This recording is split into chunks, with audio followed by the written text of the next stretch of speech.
வருகிறது. என் குந்தியை கண்டுக்கு உன்னௌரம் ஒரு காவியம் மார்தியா என்னும் மறுநாயம் பிந்தரும் நீ மறைந்தாலும் தியாகம் எமது காவிரம்.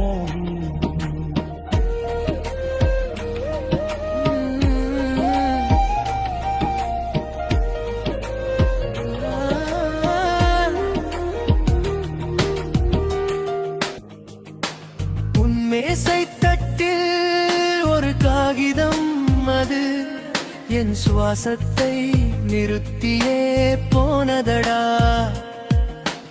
உன் மரணக் குறிப்பை நீயே படித்து எம்மை வார வைக்க புன்னகைத்தாயேனடா. காலத்தின் கணக்கை மறைத்து வைத்து